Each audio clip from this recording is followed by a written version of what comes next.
Coyoacán ya estaba ahí mucho antes de que los mexicas fundaran México Tenochtitlan. Aún hay vestigios de las primeras culturas asentadas en la zona. Así lo refiere la tercera carta de relación de Hernán Cortés, firmada el 15 de mayo de 1522 y dirigida al rey Carlos I de España y V de Alemania. Bernal Díaz del Castillo mostró su asombro al describirla. Desde que vimos cosas tan admirables, no sabíamos qué decir, o si era verdad lo que por delante parecía, que por una parte en tierra había grandes ciudades como Cuyoacán, que es otra ciudad donde estaban unas como torres que eran adoratorios. Cortés en la cuarta carta de relación escribe: Después que Dios nuestro Señor fue servido que esta gran ciudad de Temixtitan se ganase, parecióme por el presente no ser bien residir en ella por muchos inconvenientes que había, y paséme con toda la gente a un pueblo que se dice Cuyoacán, que está en la costa de esta laguna de que ya tengo hecha mención, porque siempre deseé que esta ciudad se reedificase, por la grandeza y maravilloso asiento de ella.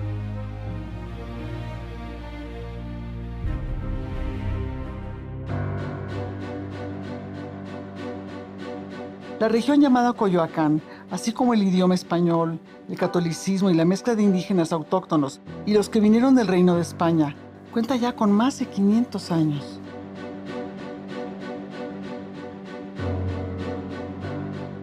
Cuicuilco conserva hasta nuestros días la imponente y temprana arquitectura mesoamericana a gran escala.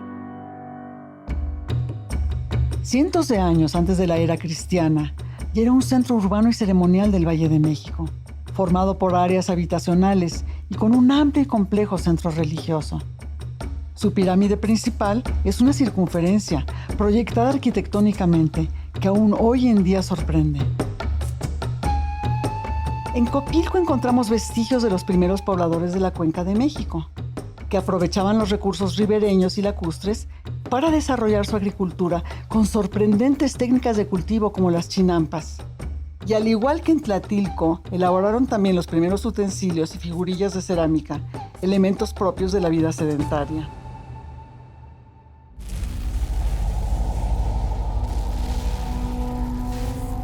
La erupción del Xitle, en el sur de la Cuenca de México, detuvo bruscamente su crecimiento y desarrollo. Todo se transformó tras la lluvia incandescente del volcán, desde el paisaje de la región hasta los patrones de los asentamientos humanos en la zona. La furia del Xitle arrojó abundante y abrasadora lava. Los pobladores de Cuicuilco y Copilco fueron víctimas del avance implacable de los ríos de piedra fundida que arrasaban con todo lo que se encontraba a su paso, provocando la inmigración de sus habitantes y la desaparición de estos pueblos.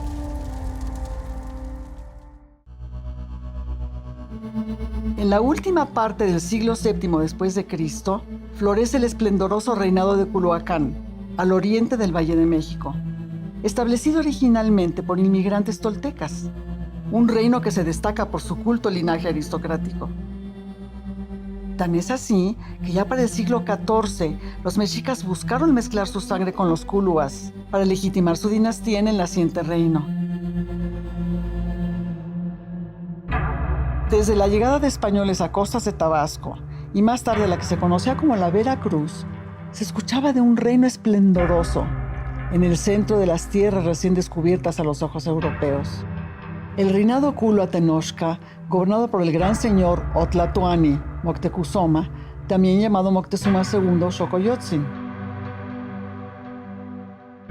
A su vez, los tepanecas de Azcapotzalco, antes de la hegemonía azteca en el Valle de México, dominaron hasta lo que hoy se conoce como el centro de Coyoacán, abarcando asimismo lo que actualmente es Churubusco, Mixcoac, San Ángel y más hacia el sur hasta la frontera con Xochimilco.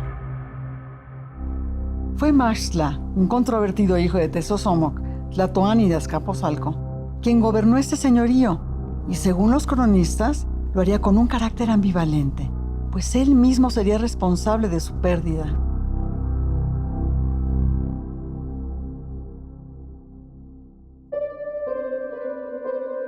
Los pobladores de lo que hoy es Coyoacán proporcionaban la mano de obra para la construcción y ampliación arquitectónica de la imponente Tenochtitlan, así como para la elaboración de la talla en piedra de las representaciones de sus deidades y otras creaciones de arte, entre ellas grandes adornos florales. Desde entonces, Coyoacán ya era tierra de artistas y creadores, encarnando el espíritu de la alta cultura, o eso que los mexicas llamaban Toltecayotl. En lo que es hoy el centro histórico de Coyoacán, existía un gran Calmecac, o lugar en el que se formaban los hijos de la nobleza mexica, y cuyos restos se conservan bajo las construcciones hispanas. Cuando Hernán Cortés llegó a Coyoacán, contó con la invaluable alianza de quien allí gobernaba, el señor de Coyoacán, Setochtli, y a su muerte con el apoyo de su pariente, el poderoso cacique Xotolinque, bautizado a la fe católica bajo el nombre de Juan de Guzmán Ixtolinque, y cuyo padre fue quemado vivo a manos del propio Cortés al norte de Veracruz, por responder a la pregunta de si servía Moctezuma diciendo: «No hay otro señor sobre la tierra que él».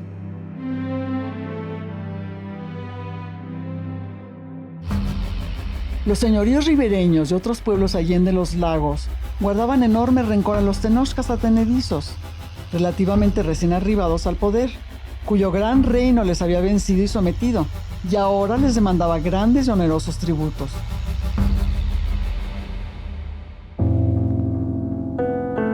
Mientras los españoles sitiaban Tenochtitlan y estaban en guerra, y hambre y pestes como la viruela y otras enfermedades asolaban el territorio, Cortés y sus hombres asientan sus reales en Coyoacán. Ahí vivió con su traductora y amante doña Marina, Malintzin o Malinche, y es muy probable, según los historiadores, que su hijo Martín haya nacido ahí. El Papa Clemente VII reconoció como hijo legítimo a Martín, lo que significaría un primer reconocimiento legal del hijo de un español con una indígena pagana. También se dice que la esposa de Cortés, Catalina Suárez Marcaida, muere en extrañas circunstancias, razón por la cual el conquistador hubo de enfrentar en las postrimerías de este periodo un juicio bajo sospechas de asesinato. En este mismo año, 1522, Hernán Cortés funda aquí un ayuntamiento como órgano de gobierno para la Nueva España.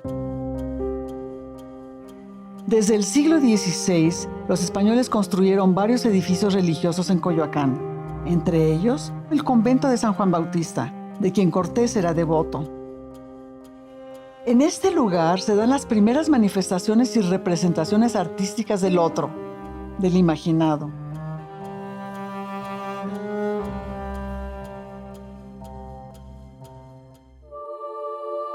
Antes de morir, Hernán Cortés dejó un testamento de casi 400 páginas, en el que estableció sus deseos. Quería que sus restos se quedaran en la Conchita, en la casa donde vivió sus mejores días con su gran amor, doña Marina, la Malinche, de quien reconocía su gran inteligencia. Ordeno y mando que se edifique en mi villa de Coyoacán, en la Nueva España, un monasterio de monjas intitulado de la Concepción de la Orden de San Francisco, señalado para mi enterramiento y de mis descendientes legítimos.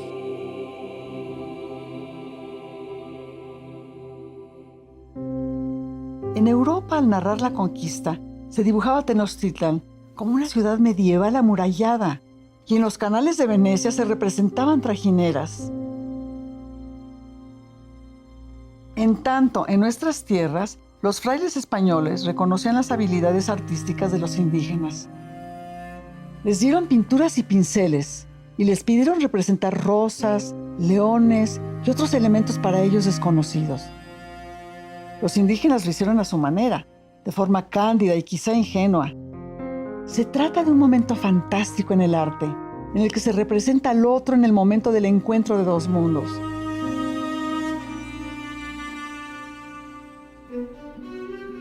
En 1561, el rey Felipe II autoriza la heráldica o reconocimiento a la heroicidad de Coyoacán, la cual hace referencia a la alianza entre la aristocracia indígena y los españoles. En ella se inscribe: sin obras se pierde la fe.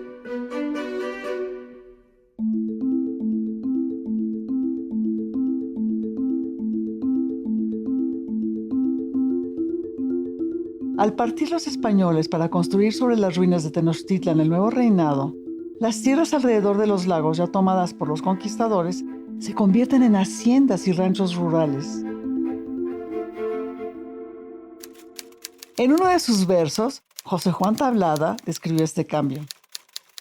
Coyoacán, al pasado muerto, el coyote de tu jeroglífico, lanza implacable lamento. Como compensación, a Hernán Cortés se le concede el marquesado de Oaxaca, que abarca desde Mixcoac, Coyoacán, San Ángel, hasta el Valle de Oaxaca. En esas tierras y las de sus descendientes, se construyen en el siglo XVII el rancho de Panzacola y el puente, que se conoce con el mismo nombre ahora, así como la pequeña iglesia de San Antonio. Y se fundan las haciendas de San Pedro Mártir, de Copilco y de Cuapa, por citar algunas. En 1755, el inmueble llamado Palacio de Cortés, hoy sede de la alcaldía, se construyó bajo el mandato del corregidor Francisco Suescuni Tornería. También en esa época se amplía la calle Real, hoy llamada Avenida Francisco Sosa. En esa época, ahí se edifican las conocidas casas de Alvarado y de Ordaz, que llevan el nombre de los conquistadores.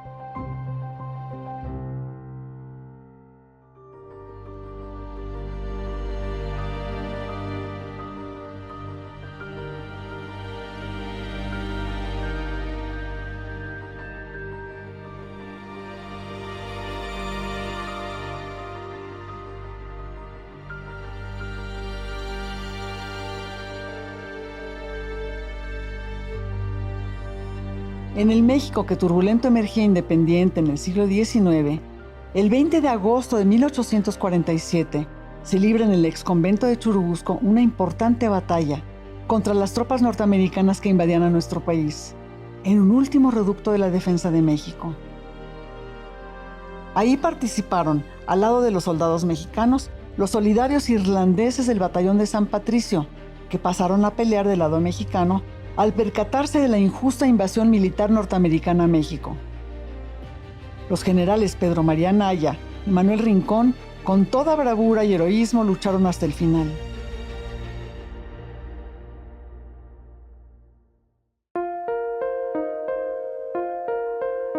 También, en la última parte de ese siglo, el historiador y escritor originario de Campeche, Francisco Sosa, después de persecuciones y encarcelamientos, llegaría a vivir a Coyoacán, pueblo aislado de la convulsa, claustrofóbica y políticamente persecutoria Ciudad de México, según sus propias palabras.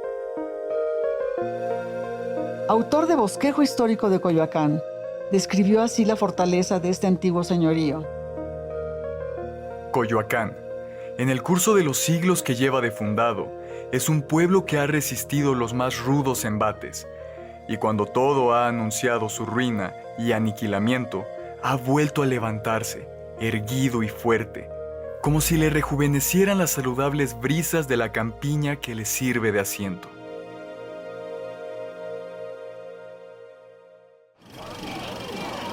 En 1910, al celebrarse el centenario de la independencia, Porfirio Díaz, quien era asiduo visitante de Coyoacán y entusiasta espectador de las ferias ganaderas de los ranchos aledaños del sur de la capital, regala el kiosco de la Plaza Central e inaugura el Parque Centenario en los terrenos del atrio de San Juan Bautista. También en lo que fueran los terrenos de la antigua hacienda de San Pedro Mártir, Díaz auspicia la construcción de una colonia con características urbanas y servicios de nivel internacional, a la que nombra del Carmen, en honor a doña Carmelita Romero de Díaz, su esposa. A esta flamante nueva colonia llegan a vivir funcionarios del gobierno porfiriano y personajes como los fotógrafos Guillermo Kahlo y los hermanos Casasola. En otra área de Coyoacán, Miguel Ángel de Quevedo, ingeniero, estudioso de la flora y amante de la naturaleza, emprende el proyecto llamado Los Viveros, y más tarde abriría la avenida que hoy lleva su nombre. De Quevedo fue un hombre visionario y ecologista que llegaría a ser conocido como el apóstol del árbol.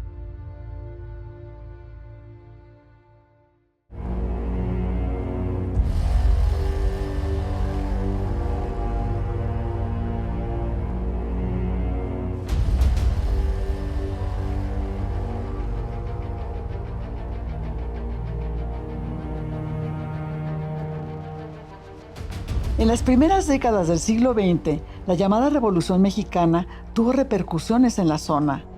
Se dice que por ahí pasaron facciones zapatistas, y las penurias y vicisitudes económicas y políticas de México también aquí se padecieron, así como los posteriores conflictos generados por las luchas por el poder o los conflictos religiosos de la Guerra Cristera.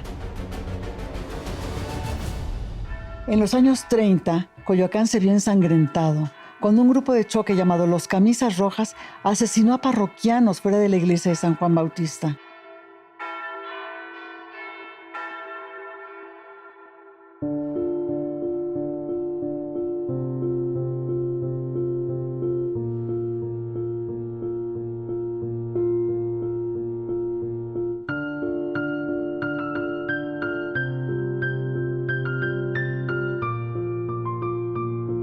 Coyoacán es un lugar donde personajes de la vida intelectual, artística y cultural eligieron para vivir. Tal es el caso de Agustín Lara, quien compone entre sus numerosas obras Farolito, tema que se dice fue inspirado por Coyoacán. También lo habitaron Dolores del Río, Emilio Lindo Fernández, Manuel Álvarez Bravo, Diego Rivera, León Trotsky, Frida Kahlo, José Clemente Orozco, José Juan Tablada, Pablo Higgins, Concha Michel, Aurora Reyes y el mismo Salvador Novo, quien abriría el legendario Teatro de la Capilla en 1952. Cronista y literato, Novo es también autor de Historia y Leyendas de Coyoacán y de Breve Historia de Coyoacán. En esta última refiere: en cierto doloroso sentido, puede decirse que la historia de Coyoacán empieza cuando acaba la de Tenochtitlan.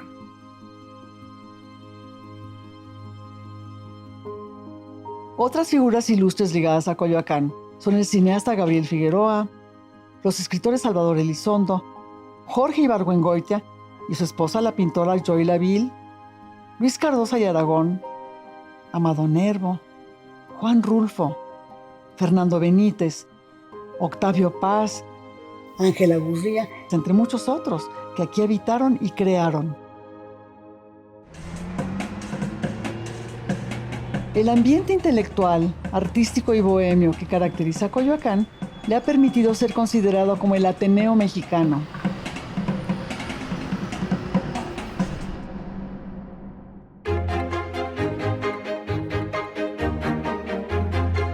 En los años 50, uno de los grandes acontecimientos en la alcaldía de Coyoacán, que cambiaría su historia y proyectaría este lugar al mundo, fue la construcción de la ciudad universitaria, hoy patrimonio de la humanidad, y que conllevó al establecimiento en la zona de académicos, científicos, historiadores, filósofos, abogados, escritores y estudiantes.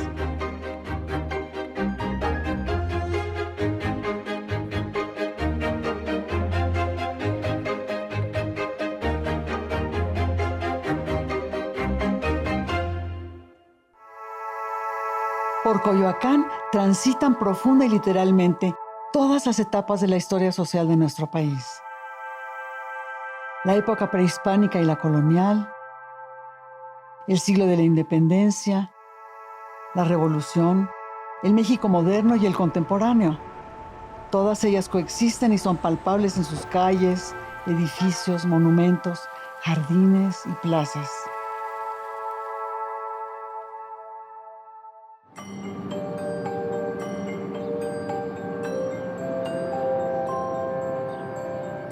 En la historia oral de los barrios y pueblos de Coyoacán, sus habitantes valoran la riqueza del lugar, como el testimonio sobre la parroquia de San Juan Bautista, que la describe como un recinto de paz.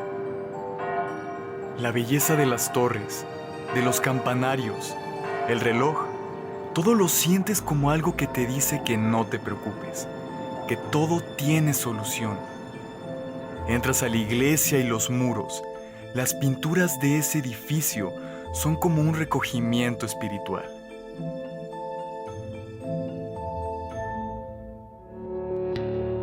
Por todo ello, Coyoacán ha sido y es un espacio para el desarrollo de las ideas y la creación, como lo señala el escritor y dramaturgo Héctor Azar. recuperar el deleite de verificar emociones y vivencias, cuyos ecos aún resuenan en nuestro Coyohuaque. Coyoacán es un lugar emblemático, único en nuestro país, de estética y armonía singulares por su arquitectura, su traza, sus árboles centenarios y su paisajística urbana.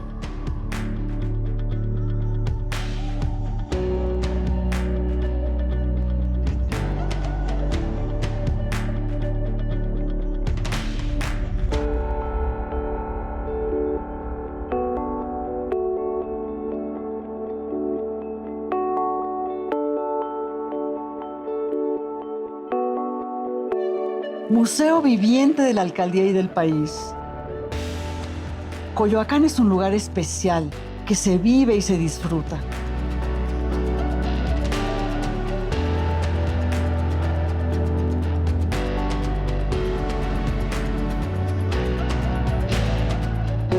Y por esto, Coyoacán es el museo.